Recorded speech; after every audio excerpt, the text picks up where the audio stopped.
Bienvenue à Au fil du temps, le balado. Je m'appelle Christine Groux, je suis psychologue, neuropsychologue et présidente de l'Ordre des psychologues du Québec. Aujourd'hui, je reçois Catherine Mulcair, psychologue, et France Moreau, aidante naturelle. France, merci beaucoup d'avoir accepté notre invitation. Pour les gens qui ne vous connaissent pas, vous êtes proche aidante, aidante naturelle. Pouvez-vous nous parler un petit peu de votre parcours?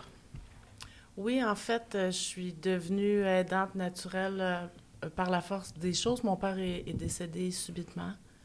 Puis il m'avait déjà confié que ma mère il s'en était rendu compte, hein, mais bien entendu, ça faisait 40 quelques années qu'ils étaient ensemble et c'est souvent le conjoint ou la conjointe qui connaît si bien sa tendre moitié qui s'aperçoit au quotidien parce qu'on sait que l'Alzheimer est une maladie très insidieuse, très sournoise et que les gens atteints d'Alzheimer au début de la maladie, ils ont l'air très bien, là, mais dans le quotidien, c'est une toute autre réalité.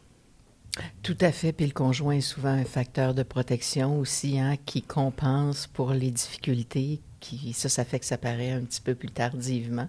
On va avoir l'occasion d'en reparler. Catherine, vous êtes psychologue en bureau privé et dans le réseau public de la santé, donc vous travaillez notamment en CHSLD. Pouvez-vous nous parler un petit peu de votre parcours?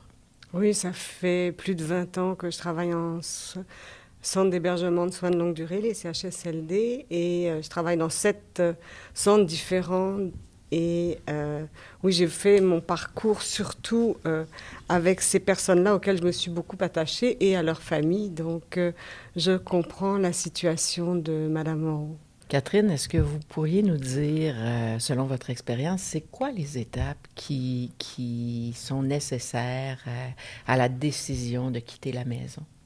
Par où les gens passent? Ce qui est nécessaire, je ne sais pas, parce que ça dépend des familles, ça dépend des gens. Une personne âgée, parce que c'est des personnes âgées dont on parle qui partent en hébergement, il faut réaliser que c'est les personnes qui ont déjà vécu le plus de deuil dans leur vie, des pertes. C'est-à-dire qu'ils ont perdu des amis, ils ont perdu parfois, ils ont arrêté de travailler, il y a les collègues de travail, il y a les enfants qui ont quitté la maison. Donc les pertes sont déjà plus significatives chez ces gens-là. Maintenant, on parle des gens qui doivent partir en hébergement. Il faut réaliser que parfois, ils ne sont pas conscients de ce qui est en train de se passer. J'imagine que pour votre maman, c'est une situation que rationnellement, elle ne peut pas comprendre. Donc, il va falloir la déraciner de chez elle. Et à ce moment-là, le problème, c'est que les habitudes sont tellement ancrées qu'il n'y a plus rien qui sera comme d'habitude. Donc, ce qui est nécessaire, c'est d'essayer de donner un entourage le plus sécurisant possible. Les habitudes, je pense à des détails, mais comment porter son fauteuil, ses photos, sa petite lampe, sa petite table, son couvre-lit, les photos auxquelles elle est habituée, puis essayer de les placer peut-être comme elle ne devait pas énormément bouger de chez elle. Donc, les éléments de la maison qui lui sont chers, si on peut les apporter. France, comment ça s'est passé pour vous? J'ai fait affaire très rapidement avec la Société d'Alzheimer. J'ai senti que j'aurais besoin d'aide. Mais il vient un temps où on ne peut plus, même avec la meilleure volonté du monde. Ma mère, c'est comme un enfant de 2 ans, là. Vraiment. Je l'ai lavé, j'ai rasé les jambes, je l'habillais, je l'abordais, je la déshabillais le soir en pyjama, tout ça. Hein. Est-ce que c'est à son contact, en restant avec elle, vous avez réalisé à quel point elle était plus autonome? Non, ça fait longtemps que je sais que ma mère... Moi, je considère que j'ai eu la maladie d'Alzheimer par procuration. Oui. Je suis très proche avec ma mère. On est en symbiose. On fait de la télépathie. Elle lit dans ma tête. Oh mon Dieu. Puis la maladie, je trouve ça important de le dire parce que je l'ai observé. Ils sont pas fous, là, les gens atteints d'Alzheimer. Ils ne perdent pas leur personnalité. Ils ne perdent pas... Moi, ma mère, dans un stade très avancé, m'a dit qu'elle avait besoin de sollicitude. J'en revenais pas qu'elle ait sorti ce mot-là. C'était une femme intelligente, brillante, charmante, drôle. Puis elle a encore tout ça. C'est vraiment important ce que vous dites parce que, puis vous savez, la façon dont les gens réagissent, je pense que Catherine va être d'accord avec moi, ça dépend beaucoup de leur personnalité, ça dépend de leur vécu. Tout le monde ne se construit pas de la même façon, tout le monde ne vit pas de la même façon. Ça dépend aussi du stade de la maladie puis de la détérioration cognitive. Mais vous avez dit quelque chose d'extrêmement important. Ils ont un trouble neurodégénératif, mais ils ne sont pas fous. Et c'est drôle parce que un membre de ma famille côtoyait une proche qui avait la maladie d'Alzheimer. Et à un moment donné, dans un éclair de lucidité, cette personne-là lui a dit quelque chose de très personnel, mais de très perspicace. Et donc, la personne que je connais, qui était ma mère, était renversée de ça, me raconte ça. Et je lui dis, maman, elle a un trouble, mais elle n'est pas folle, justement. Oui. Et donc, ils ne perdent pas tout. Ça, c'est vraiment important. Puis il y a des éclairs de lucidité qui portent votre mère à dire, j'ai besoin de sollicitude. Catherine, je vais vous entendre là-dessus. Faire le deuil d'une personne qui est encore présente, c'est presque une agonie. Donc, je pense que les gens qui l'ont vécu diraient ça. Qu'est-ce que vous en dites? Je pense que madame a tout à fait bien décrit et je pense qu'une des choses, c'est que petit à petit, on perd la personne, mais elle est toujours là, elle est toujours présente, on veut toujours s'en occuper, mais on ne sait pas devant qui on va se retrouver quand on la laisse. La prochaine fois, elle va être comment? Est-ce qu'elle va me reconnaître? Il ne faut pas oublier la fatigue des proches. Donc, parfois, il y a des gens proches qui vont dire « je n'en peux plus ». Comme vous avez dit tout à l'heure, et c'est pas pour mal dire, mais ça finit plus. C'est constant, c'est à chaque fois que vous la voyez, vous sentez toujours la même personne qui est là, mais qui s'effrite, qui s'en va petit à petit. Et c'est un deuil à répétition constant. Donc c'est ça le deuil blanc. Et il est parfois beaucoup plus souffrant. Vous avez fait l'expérience, vous disiez, vous avez perdu votre papa de façon subite. Il y a quelque part où c'est correct, il est parti, ça fait mal. Mais maman, elle part tout le temps. Elle part tout le temps. Et ça, c'est très souffrant. Oui, puis de la voir souffrir aussi, parce que... maman, Elle en souffre. Mais oui, puis elle le Elle le verbalisait dit. aussi. Elle le verbalisait. Comment ça s'est passé pour vous, France, la décision de... Parce que c'est vous qui l'avez prise, j'imagine, la décision. J'ai dû m'en mêler. Alors, comment ça s'est passé? Puis je vous demanderai comment ça s'est passé pour votre mère. Puis ensuite, je vais vous demander comment ça s'est passé pour vous. C'est pas un long fleuve tranquille, on s'entend. Hein? C'est des émotions fortes. Puis c'est des émotions fortes qui nous empêchent de dormir, qui nous empêchent de manger parfois et qui peuvent durer assez longtemps. Oui, Donc, oui. comment la décision en est arrivée à se prendre pour vous? Je me suis beaucoup battue pour qu'elle ait les meilleurs... laver sa mère, quand même, c'est quelque chose. Mm-hmm. Puis, un matin, mais j'ai dit, bon, il faut être diplomate, il faut y aller doucement, il ne faut pas les confronter, il ne faut pas les... Tu sais, ça prend beaucoup de douceur. Donc, je l'ai amené, j'ai commencé à en parler le matin. J'ai dit, ça, c'est très émotif pour moi. Ma mère était mûre. C'est comme un fruit. Elle était prête pour ça. Comment ça s'est passé dans les jours, les semaines qui ont suivi pour elle? Bien. J'en reviens pas. Ça, c'est phénoménal. Elle va mieux que moi, là. Comme c'est là. C'est sûr. Mais elle va comment actuellement? Parce que je suis en contact avec la directrice qui est également la propriétaire du lieu d'hébergement. Mm-hmm. Ma mère s'est fait des amis. Elle participe aux activités. Puis, elle est tellement... Les personnes atteintes, ils viennent qui n'ont plus de filtre. Mm-hmm. Ma mère, là, elle allait à l'épicerie avec elle, là, puis là, on sait, c'est la COVID, tout le monde se tasse, on a peur de toucher au monde. Ma mère, elle sautait au cou du monde pour les embrasser, puis leur faire des câlins. En tout cas, les gens n'ont pas...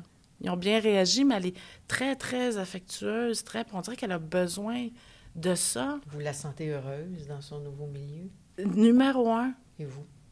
Ben moi, ça fait juste 1 mois. Hein? Fait que la journée de l'admission... C'est vraiment récent. La journée de l'admission, la façon qu'ils ont fait ça, j'étais hyper inquiète parce que ma mère avait déjà fait un délirium lors d'une admission à l'hôpital qui nécessitait une hospitalisation pour une pneumonie. Donc, moi, je craignais que ça se passe mal pour elle. Et j'ai été très protectrice de ma mère. Puis à la fin, elle m'appelait ma mère. Je suis devenue la mère de ma mère. Oui. Donc, je suis partie parce que je ne pouvais pas assister à ça. La façon dont c'était fait, je trouvais ça... J'étais inquiète pour elle. Fait que j'étais allée m'écrouler chez quelqu'un qui nous a beaucoup aidés, qui a été présent.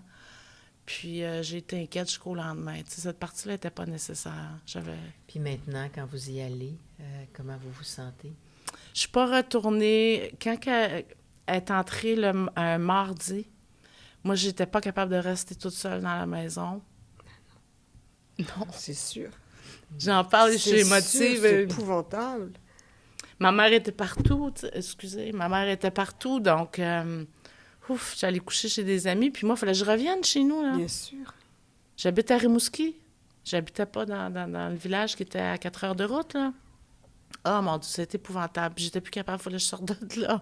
Fait que je suis partie, puis je retournerai jamais dans la maison familiale.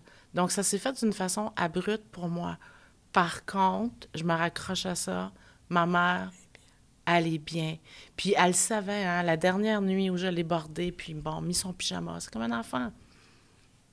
Elle m'a regardée, puis elle m'a dit, « Fais attention à toi, hein, parce que je t'aime, puis je veux pas qu'il t'arrive à rien. » C'est magnifique. Là, c'est un nouveau chapitre qui commence, et pour elle et pour moi. Oui. Et là, ça va être de reprendre toute cette énergie-là, parce que moi, ma vie était centrée sur le bien-être de ma mère. Puis les proches aidants, on s'oublie. Oui, puis les proches aidants, en fait, je pense que Catherine, vous observez ça aussi. Moi, je l'ai beaucoup observé. Ce que les proches aidants ont l'impression de prendre pour eux, ils ont l'impression de l'enlever à l'autre. Est-ce que vous avez observé ça? Quand ils prennent du temps pour eux. Ils ne se le permettent pas. C'est surtout ça. C'est comment est-ce que je peux me permettre un moment d'aller bien si la personne que j'aime ne va pas bien? Alors, ils freinent, même s'ils ont envie de rire, ils vont freiner. S'ils ont une possibilité de sortir, parfois il y a des moments de répit qui sont offerts. Est-ce qu'on peut se permettre d'aller profiter alors que la personne qu'on aime est mal prise? Donc, il y a tout un réapprivoisement que vous êtes en train de faire maintenant. Dans les moments de répit, peut-être vous pouviez vous permettre d'aller bien, mais vous alliez vous occuper d'elle après. Là, maintenant, c'est petit à petit reprendre possession de votre vie qui n'est plus tout à fait pareille, avec les mêmes priorités, mais sans vous oublier, au moins, elle vous a dit de prendre soin de vous. Et ça, c'est quelque part une porte qui s'ouvre. Au lieu que tout soit fermé, et j'ai envie de dire, elle a eu son rôle de maman. Ah oui. Quand elle vous l'a dit. Oui, et ça, c'est oui. très important que ce rôle-là, elle l'a toujours. Même si c'est des moments qui sont tout petits, quand on peut permettre à ces gens-là de garder le rôle, parce que dans les deuils à faire, il y a le rôle aussi. Le rôle de maman, vous nous avez expliqué qu'elle est comme un enfant de 2 ans, mais dans ces moments où elle vous remercie, dans ces moments où elle vous dit « prends soin de toi », c'est votre maman qui parle. C'est important Et de ça, lui laisser ce rôle-là. il existe.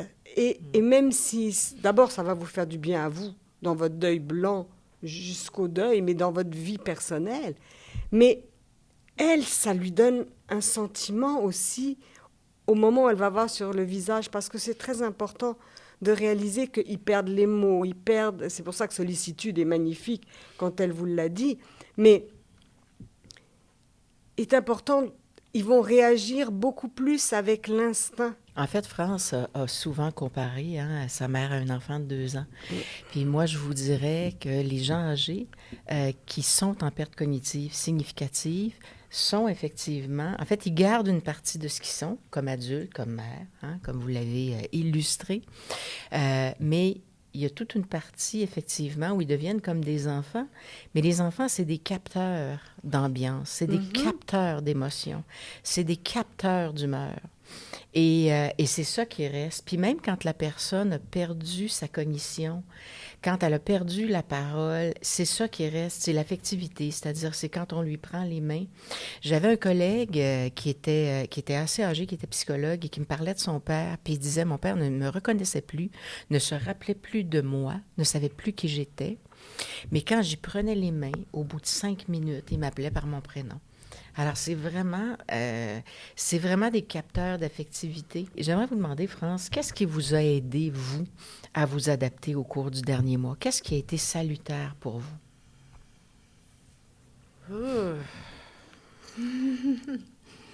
Ben, je me fais des projets de vie.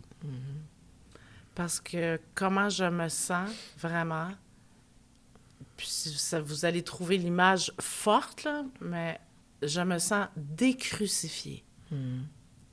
Alors, vous êtes à la fois décrucifié, mais aussi un peu dépossédé. Ben, il y a un contre-coup un peu dépossédé, oui. à ça. Il y a un contre-coup. Puis moi, on m'avait averti quand j'ai décidé d'aller la retrouver chez elle.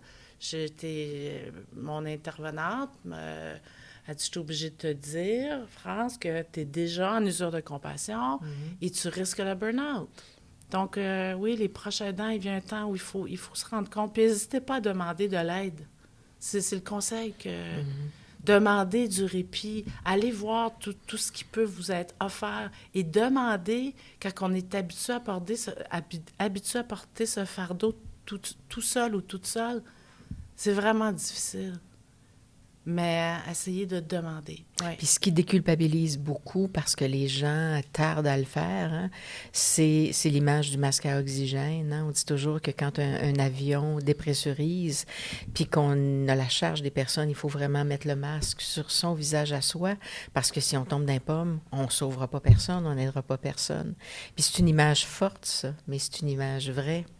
Catherine, si vous aviez quelques conseils à donner aux gens qui se retrouvent face à une situation où leurs proches aidants, oui. ou aux personnes qui déménagent. Commençons par les proches aidants. De demander de l'aide si nécessaire. Demander de l'aide de toute façon. Parce que c'est nécessaire. Oui. De prendre des tout petits moments dans la journée pour soi. Au lieu de dire, tiens, je vais aller lui faire sa lessive, si elle dort, là, pourquoi vous ne prenez pas un moment de relaxation pour vous? Ou prenez un thé en lisant un livre, un moment qui vous appartienne dans la journée. Essayez de ponctuer votre journée de tout petits moments qui vous appartiennent. Ça peut être quelque chose qui va aider dans le quotidien. Et après, comme vous dites, il faut refaire des plans de vie, parce que toute cette énergie, tout ce temps qu'on passait à s'occuper de l'autre, c'est du vide, c'est on ne sait plus quoi faire. Donc, vous faire des projets, commencer par projet de vie, c'est peut-être gros, mais des petits projets. Tiens, je vais aller au musée tel jour. Tiens, je vais aller magasiner. Tiens, je vais appeler telle personne. Tiens, je vais prendre un bain. Puis quel conseil vous donneriez aux aînés maintenant qui quittent leur maison? Quand ils ont des troubles cognitifs, je ne leur donnerai pas vraiment de conseils. Je vais juste les aimer. Puis les aimer fort. Les aimer en le démontrant. La personne qui n'a pas de troubles cognitifs, ben là, la démarche de deuil peut être déjà entamée à l'avance. À partir du moment où la demande de déménagement est faite, il y a déjà un processus qui est fait chez la personne qui va déménager, qui s'est rendue à l'évidence qu'elle ne peut plus rester chez elle. Donc elle a déjà participé, peut-être qu'elle a visité différents endroits, elle a choisi l'endroit où elle veut aller. Donc c'est très différent dans les conseils. Donc le travail de deuil peut être amorcé au moment où la personne se rend à l'évidence qu'elle ne peut plus rester chez elle. Quand c'est des troubles cognitifs, alors elle, comme je vous dis, puis il faut les aimer les deux de toute façon, avec tout l'amour qu'on peut donner, sans s'oublier soi-même. Moi, je dirais que quand on est proche aidant, puis qu'on décide d'accompagner notre proche pour qu'il change de maison, c'est une façon de mieux l'accompagner, de mieux le soigner, de mieux l'aider, de mieux l'aimer, justement. Parce que c'est pas nécessairement très humain de soigner quelqu'un 24 heures sur 24, 7 jours par semaine. C'est surtout qu'on devient la cuisinière, le préposé, l'infirmière. On parlait de rôle tout à l'heure. Son propre rôle n'existe plus, ou seulement par des moments, au moment où elle a mangé, où elle est propre, où elle est... Là, peut-être vous avez un petit moment mère-fille, mais le reste du temps, c'est tous ces rôles qui sont repris par les gens là où elle habite maintenant, qui fait en sorte que une des choses qui aide le plus, c'est retrouver son propre rôle. Là, vous allez pouvoir rester la fille de votre maman. Quand vous irez la voir, vous êtes sa fille. Alors, si c'est qu'elle aime les éclairs au chocolat, vous pourrez lui apporter un éclair au chocolat, puis profiter d'un thé, un café avec elle en mangeant un éclair au chocolat. Mais là, vous n'avez plus à la laver, vous n'avez pas à faire la lessive, vous n'avez pas à faire à manger, vous n'avez pas à lui donner à manger. Donc, une des choses qui va peut-être vous aider le plus, c'est de retrouver votre rôle de fille dans des moments privilégiés, quand vous serez avec elle. Mais je pense que c'est vrai pour tous les aidants naturels. Je pense que le rôle premier, c'est la relation affective, c'est la relation bienveillante, c'est d'être capable justement de rester le conjoint, la conjointe, la fille, l'enfant, le fils, etc. Ça veut dire regarder des photos, ça veut dire manger du chocolat, ça veut dire aller se promener dans le parc si la personne est capable, ça veut dire chanter, ça veut dire... Puis ça peut vouloir dire crémer, parfumer, dorloter, ça veut dire plein de choses. Mais c'est effectivement des moments fondamentaux, essentiels, que personne d'autre peut faire à notre place, puis qu'on ne peut plus faire parce qu'on fait toute autre chose, justement. Mesdames, je voudrais vous remercier, France. Un grand merci d'avoir participé à cette émission-là. Et Catherine, un grand merci aussi. Avec plaisir. D'avoir participé.